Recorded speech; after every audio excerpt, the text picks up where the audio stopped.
একটি রক্তাক্ত লাশ পাওয়া গেল। লাশটি একজন পরিচয়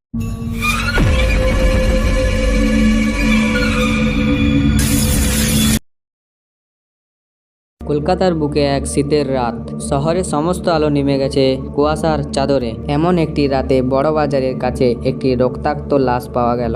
লাশটি একজন পরিচয় ব্যবসায়ীর নামক অরূপ সেন। তার নাম জাদা মিষ্টির দোকান এবং ব্যবসায় দিক থেকে অনেক প্রতিদ্বন্দ্বী ছিলেন। ইন্সপেক্টর সঞ্জয় দত্ত ঘটনাস্থলে পৌঁছলেন। তিনি কলকাতার ক্রাইম ব্রাঞ্চের একজন দক্ষ অফিসার, যার ধীর মস্তিষ্ক ও অভিজ্ঞতার কারণে তাকে শেরলক সঞ্জয় বলে ডাকা হয়। প্রাথমিক তদন্তে দেখা গেল অরূপ বাবুর বুকে ছুরি মেরেছে, কিন্তু আশেপাশে কোনো রক্তর দাগ নেই। এর অর্থ খুন অন্য কোথাও হয়েছে।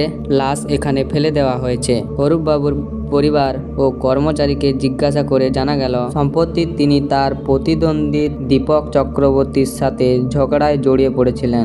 দীপক এক আধবার হুমকিও দিয়েছিলেন। তিনি এটাও বলেছিলেন অরূপ বাবুকে ব্যবসার বাজার থেকে উড়িয়েও দেবেন। তবে সঞ্জয় বুঝলেন যে এটা অতটাও সরল নয়। তিনি আরো তদন্তের গভীরে গেলেন। তিনি খোঁজ পেলেন অরূপের একটি ব্যক্তিগত ডায়েরি। তিনি ডায়েরি খুলে দেখলেন অদ্ভুত কোড ও গোপন সূত্র লেখা ছিল।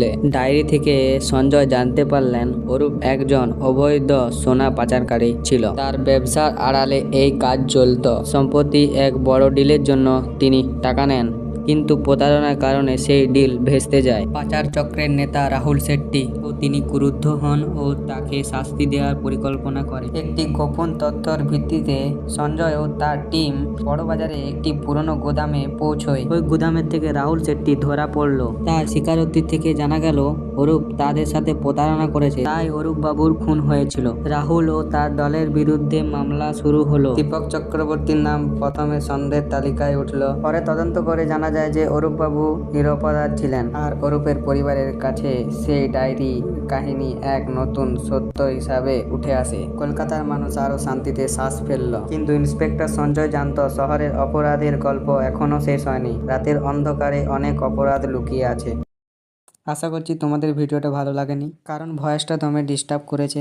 পরের ভিডিও থেকে ভয়েসটা ঠিক করার চেষ্টা করব। আর ভিডিওটা যদি ভালো লেগে থাকে তবে একটি লাইক, একটি শেয়ার, একটি কমেন্ট করে যেও। আর একটা জিনিস ভুলে যাচ্ছি, সাবস্ক্রাইবটা।